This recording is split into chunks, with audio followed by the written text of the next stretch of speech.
Trade योगी channel पर आप सभी का स्वागत है।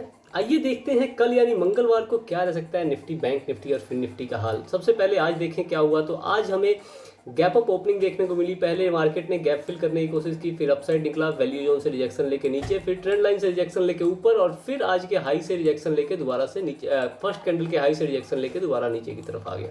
तो इसमें देखिए हल्का सा डब्ल्यू पैटर्न बनाने की कोशिश चल रही है। अगर कल म्यूटेड ओपनिंग के सिनेरियो में 19,400 के ऊपर सस्टेन करता है तो फिर 450 475 तक का टारगेट प्लान कर सकते हैं। 475 के ऊपर आपके पास 19,524 तक का ओपन टारगेट रहेगा।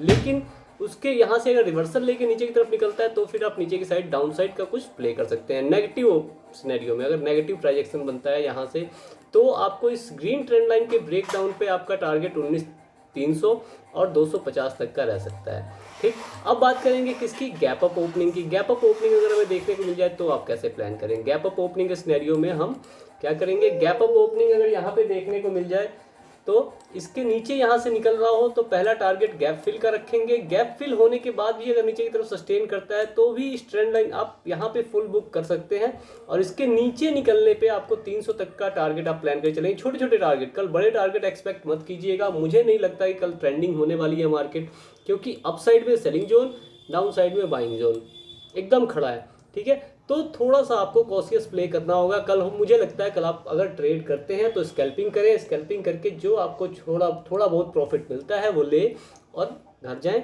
और कल स्कैल्पिंग भी किसमें, पेपर ट्रेड करें। कल कोई रियल ट्रेड मेरे हिसाब से प्लान ना करें। और मैं तो देखिए मेरे बताए हुए उस पर तो कभी भी रियल ट्रेड प्लान ना करें। मैं किसी के भी बताए हुए बातों पे आप रियल ट्रेड कोई भी प्लान ना करें, क्योंकि देखिए सब कोई अपना यहाँ पे व्यू शेयर करता है। कोई भी आपको रियल ट्रेड करने के लिए नहीं कहता, लेकिन आप लोग रियल ट्रेड करते हैं उस पर, ये गलत बात है। कभी भी रियल ट्रेड किसी के कहने पे नहीं करना चाहिए, क्योंकि किसी दूसरे के भरोसे आप अपनी कमाई का पैसा क्यों लगाएं। आप उसे सीखिए, मार्केट की एनालिसिस सीखिए, खुद से एनालिसिस करना सीखिए और फिर उस एनालिसिस के बेस पे आप रियल ट्रेड कीजिए। किसी के बताई हुई चीज़ों, कोई अगर बता रहा है, मैं जैसे बता रहा हूँ, तो मेरे बताई हुई चीज़ों से आप एनालिसिस करने के सीखने के ऊपर ध्यान दें कि एनालिसिस करते कैसे हैं। जैसे 3 सिनेरियोज की हम बात करते हैं, गैप अप, गैप डाउन और म्यूटेड ओपनिंग। ठीक है, तीनों सिनेरियोज में कैसे हम प्ले कर सकते हैं, किस हिसाब से डेटा रहता है, वो सीखने की कोशिश कीजिए। टेलीग्राम पे अगर आप मुझे ज्वाइन करते हैं तो वहाँ पे मैं रिस्क मैनेजमेंट सिखाता हूँ, तो वहाँ से रिस्क मैनेजमेंट सीखने की कोशिश कीजिए। किस तरह से प्रॉफिट बुकिंग करते हैं, किस तरह से मनी को मैनेज करके अनरियलाइज्ड और रियलाइज्ड गेन को कैप्चर करके अपने अकाउंट को मेंटेन रखते हैं।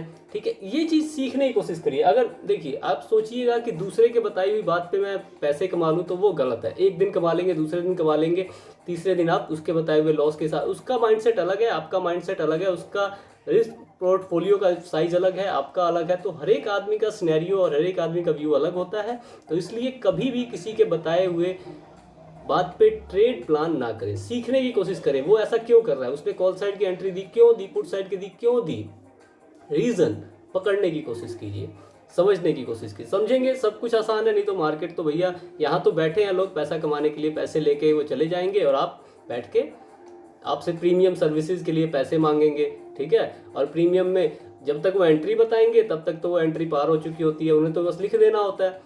उसके बाद वो नंबर्स गिनने लग जाएंगे, 10 पॉइंट, 20 पॉइंट, 50 पॉइंट, 200 पॉइंट हो गए हमारे। ठीक है, तो नंबर्स लिखने आसान है लेकिन नंबर्स पे एक्ट करने में टाइम लगता है। ठीक है, तो आप ये चीज़ ध्यान रखें।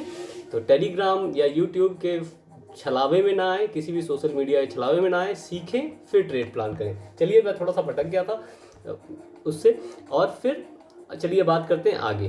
ठीक, अब बात करेंगे गैप अप ओपनिंग के सिनेरियो। गैप अप ओपनिंग की हमने बात कर ली, गैप डाउन ओपनिंग के सिनेरियो में हम कैसे प्लान कर सकते हैं। गैप डाउन ओपनिंग अगर हमें इस लेवल के नीचे देखने को मिले, पॉजिटिव प्रोजेक्शन बने, तो आपको गैप फिल होने तक का वेट करना है। गैप फिल होके अगर अपसाइड निकल रही होती है तो आपको 425 475 तक का टारगेट रहेगा। सेम वही हमारा नेगेटिव सिनेरियो में आपको 19,250 तक का टारगेट मिल सकता है, वहाँ से एक बाउंस देखने को मिल सकता है। इसके बाद से चलते हैं हम कहाँ, बैंक निफ्टी पे। ठीक है, बैंक निफ्टी में हम कैसे प्ले कर सकते हैं। बैंक निफ्टी में भी डब्ल्यू पैटर्न हल्का सा बनता हुआ हमें नजर आ रहा है। ट्रेंड लाइन को तो ब्रेकआउट करने की कोशिश की, ब्रेकआउट नहीं कर पाया, नीचे की तरफ आया, निफ्टी का साथ मिला और इसको ही हमने पूरा का पूरा प्ले किया। पहले हमने यहाँ पे थोड़ा लेट एंट्री की थी। आज हमने मार्केट में लेट एंट्री करने के कारण यहाँ पे हमने इसके ब्रेकआउट पे हमने कॉल साइड इसका ब्रेकआउट भी किया है, देखिए, और रीटेस्ट करके अपसाइड जाने लगा है। रीटेस्ट करके अपसाइड जाने लगा था, डेटा पॉजिटिव होने ही वाला था, जैसे लग रहा था कि अब पॉजिटिव हो जाएगा, तो हमने यहाँ कॉल साइड एंट्री बनाई बाइंग साइड में और उसमें 10 पॉइंट देके, वो भी एंट्री हमारी एकदम सेफ थी, एंट्री तो ट्रिगर ही नहीं हुई, ठीक है। लेकिन अर्ली एंट्री जो हमने प्लान की वो अर्ली एंट्री ट्रिगर हुई और हमें उसमें 30 पॉइंट्स का एसएल हिट हुआ। एसएल हिट होने से पहले ही हमने पुट साइड की पोजीशन प्लान कर ली थी, सेलिंग साइड की, क्योंकि रीज़न क्या था, ये जो वैल्यू जोन था, इस वैल्यू जोन से मार्केट रिजेक्शन लेके नीचे की तरफ आ रहा था। स्ट्रेट लाइन ड्रॉ करने की कोशिश करूं, इस वैल्यू जोन से रिजेक्शन लेके मार्केट नीचे की तरफ निकल रहा था। तो यहाँ पे हमने पहले ही पुट साइड की पोजीशन प्लान कर ली और पुट साइड में ऑलमोस्ट हमने 200 पॉइंट की रैली कैप्चर की। 200 से ऊपर ही है, लेकिन हमने 200 पॉइंट की रैली कैप्चर की। एक्चुअली एंट्री तो हमने 410 पे की थी और 670 का हाई लगाया है, लेकिन हमने कितना कैप्चर किया, हमने 200 पॉइंट कैप्चर किया। उसके बाद से हमने अपने मार्केट को टाटा बाय बाय बोल दिया। हमने लगभग इस कैंडल पे अपनी पूरी प्रॉफिट बुकिंग कर ली थी। उसके बाद से मार्केट नीचे भी गई, अपसाइड भी गई, फिर नीचे भी आई, उससे ज़्यादा का हाई भी लगाया, लेकिन हमने मार्केट को बाय बोल दिया। उसके बाद से हमने कोई काम नहीं किया। जब भी मार्केट में देखिए काम करने का एक तरीका होता है, जब भी एक डिसेंट साइज आपको प्रॉफिट हो जाता है तो उसके बाद से आप मार्केट में कुछ भी प्लान ना करें, क्योंकि उसके बाद से डिसेंट फॉल या डिसेंट राइज के बाद एक सिग्निफिकेंट राइज या सिग्निफिकेंट फॉल के बाद से मार्केट थोड़ा चॉपी हो जाता है। प्रॉफिट बुकिंग चारों तरफ, दोनों तरफ से देखने को मिलती है। कुछ लोग एसएल बुक करते हैं, कुछ लोग प्रॉफिट बुक करते हैं। तो जो ये चॉपीनेस होता है, इसमें आप और हमारे जैसे रिटेलर सर्वाइव नहीं कर पाएंगे, ठीक है। इसका रीज़न यही होता है। तो कल के लिए कैसे प्लान करें, आज थोड़ी फिलॉसफी ज़्यादा हो रही है, मैं कोशिश करता हूँ स्टिक टू द पॉइंट रहने का, ठीक है। ये इस फिलॉसफी के चक्कर में वीडियो लंबी हो जाती है। चलिए, तो कल के लिए देखिए म्यूटेड ओपनिंग के सिनेरियो में देखिए डब्ल्यू पैटर्न बन रहा है हमारा, ठीक है। डब्ल्यू पैटर्न का नेकलाइन ब्रेक होती है, रीटेस्ट होता है, अपसाइड निकलती है, तो आपको एक हर्डल ये 45,000 का दिख रहा होगा। 45,000 पे आप ट्रेड प्लान ना करें। 45,000 के ऊपर अगर सस्टेन करता हुआ दिखे इस लेवल के ऊपर, तब आप का टारगेट 45,400 तक का प्लान करके चल सकते हैं। हर 100 पॉइंट पे आपको प्रॉफिट बुकिंग करते हुए निकलना है, ठीक। अब नीचे की तरफ अगर क्या कहते हैं, म्यूटेड ओपनिंग में अगर नेगेटिव प्राइजेक्शन बनता है, यहाँ से नीचे की तरफ निकलती है, तो भी आपको इसके नीचे आने पे, यानी 44,700 के नीचे निकलने पे आप प्लान करेंगे। 44,500 का टारगेट होगा। इस 500 से 700 से लेके 800 के बीच में आप कुछ भी प्लान ना करें। यहाँ से एग्जिट करने का कारण भी यही था, ये जो 700 से 800 का ये जोन था, इसको टच कर दिया था तो एक बाउंस एक्सपेक्टेड था, इसलिए हमने यहाँ से एग्जिट प्लान कर दिया। बड़ा बाउंस नहीं मिलना था, यहाँ पे साइडवेज होने की संभावना थी, इसीलिए हमने दोबारा से प्ले करने की कोशिश तक नहीं की, ठीक। अब बात करते हैं गैप अप ओपनिंग के सिनेरियो में कैसे प्लान करेंगे। तो गैप अप ओपनिंग अगर हमें 45,000 के आसपास में देखने को मिल जाए, पॉजिटिव प्राइस एक्शन बने तो फिर वही टारगेट सेम, ठीक। नेगेटिव प्राइस एक्शन बनने पे चॉपीनेस के साथ गैप फिल होने के बाद स्ट्रेंड लाइन तक का टारगेट। यहाँ से अगर बाउंस मिलता हो और बाउंस में मोमेंटम अच्छा हो तो 45,000 तक हमें दोबारा से देखने को मिल सकता है। लेकिन अगर बाउंस मोमेंटम नहीं होगा तो फिर इस लेवल से नीचे की तरफ निकलेगा।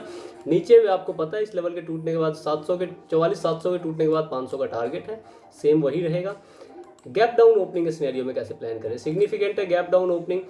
कई बार होता क्या है कि किसी लेवल को मार्केट ब्रेक नहीं कर पा रहा होता है, जैसे ये लेवल है, इस लेवल को मार्केट ब्रेक नहीं कर रहा है, ठीक, और अचानक से सिग्निफिकेंट गैप डाउन ओपनिंग हो जाए, ठीक। सिग्निफिकेंट गैप डाउन ओपनिंग होने का मतलब है इस लेवल पे जितने लोग बैठे थे जो मार्केट को नीचे नहीं गिरने दे रहे थे, वो लोग प्रेशर में आएंगे और मार्केट में एक साफ फॉल देखने को मिलेगा, ठीक।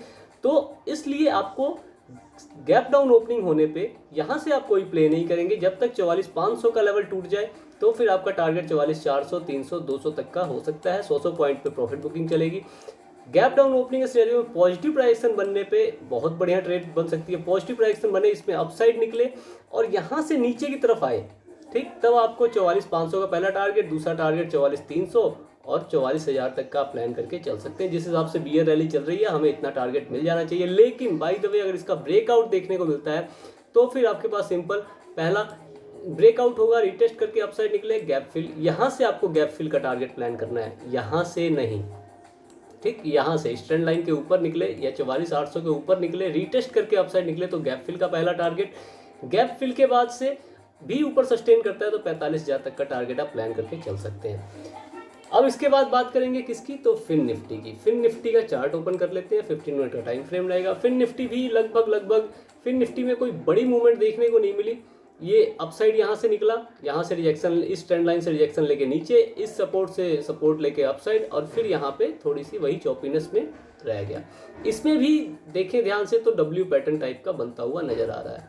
ठीक, डब्ल्यू पैटर्न बन रहा है तो 2099 के ब्रेकआउट पे सस्टेन करने पे 20,200 तक का टारगेट। ठीक, अब नेगेटिव प्राइजेक्शन बनने पे आपका टारगेट 19,960 तक का रह सकता है, लेकिन यहाँ पे इस ट्रेंड लाइन का सपोर्ट एक काम कर रहा है, तो कोई बड़ा टारगेट आपको 19,960 के नीचे निकलने पे 840 तक का प्लान करके चल सकते हैं। मेरे हिसाब से आप म्यूटेड ओपनिंग में इस जोन में प्लान करें ही ना, क्योंकि इसका सपोर्ट रहेगा और ब्रेकडाउन पे फिर छोटा टारगेट रहेगा, कोई बहुत बड़ा आपको मोमेंटम देखने को मिलेगा नहीं। हाँ, बाय द वे बड़ी तेजी के साथ इसको ब्रेक कर देता है और इसके नीचे सस्टेन करता है तो फिर आपका ये टारगेट रह सकता है, लेकिन यहाँ से अपसाइड भी निकलने के चांसेस रहेंगे। फिर उस केस में अलग हम हिसाब से प्लानिंग करके चलेंगे। चलिए अब बात करेंगे गैप अप ओपनिंग अगर देखने को मिल जाए, गैप अप ओपनिंग देखने को मिल जाए, नेगेटिव डायरेक्शन बने, गैप फिल का टारगेट रहेगा। गैप फिल अगर नहीं होता है, यहाँ से अपसाइड निकलता है तो फिर आपको 20,240 280 तक के टारगेट भी देखने को मिल सकते हैं। डायरेक्ट पॉजिटिव डायरेक्शन बनने पे अपसाइड निकले तो आपका टारगेट 20,200, सेकंड टारगेट 240 और इसके ऊपर सस्टेन करने पे 20,400 तक के टारगेट भी आपको देखने को मिल सकते हैं। उसके बीच में 20,320 का एक हर्डल भी रहेगा। इसके बाद से किसकी बात करेंगे, gap down opening. Gap down opening इसमें भी इंटरेस्टिंग है। अगर यहाँ से नीचे निकल के फिर रिटेस्ट करके नीचे की तरफ निकलता है तो फिर 19,840 का आपका टारगेट है और इसके नीचे एकदम ओपन मार्केट है, ओपन फॉल के लिए तैयार रहें। यहाँ से अगर पॉजिटिव प्राइजेक्शन बनता है तो अपसाइड में आप प्लान नहीं करेंगे, गैप फिल का भी प्लान नहीं करेंगे। गैप फिल होने के बाद अगर सस्टेन करता हुआ दिखता है तब फिर आप 20,200 तक के लिए प्लान करके चलेंगे। तो निफ्टी, बैंक निफ्टी, फिन निफ्टी, तीनों की हमने तीनों सिनेरियोज डिस्कस कर लिए हैं। थोड़ी सी फिलॉसफी भी डिस्कस की है, उसके लिए अगर आपको बोरियत हो तो उसके लिए क्षमा। ठीक, मैं पहले ही मांग लेता हूँ, क्योंकि कई बार होता क्या है कि गुरुजी टाइप के लोग ना इरिटेट करते हैं, मुझे भी करते थे, मेरा भी वो टाइम था। लेकिन देखिए, जो उन बातों को समझ लेगा ना, उसको लाइफ में आगे दिक्कत नहीं होगी। आज देखिए, आज हमारे साथ क्या है, मेरे साथ क्या है, स्टॉप लॉस हमेशा छोटे से छोटा हो जाता है और टारगेट हमेशा बड़े से बड़ा, मैक्सिमम प्रॉफिट बुक करते हैं। देखिए आज हमने 650 तक की रैली कैप्चर की, 650 पे बुक करना था लेकिन बुक नहीं कर पाए, नीचे की तरफ साफ आने लगा तो 580 पे हमने अपना ट्रेलिंग एसएल हिट करवाया।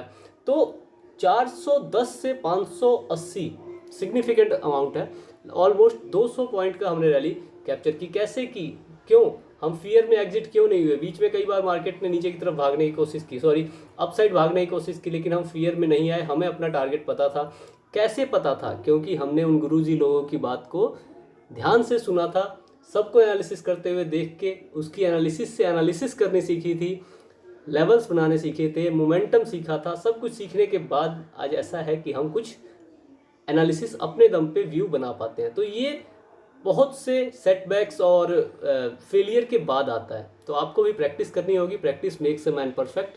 ठीक, तो प्रैक्टिस कीजिए चार्ट्स पे और खूब सारा प्रॉफिट कमाइए। चलिए, इसी के साथ धन्यवाद, मिलते हैं अगली वीडियो में।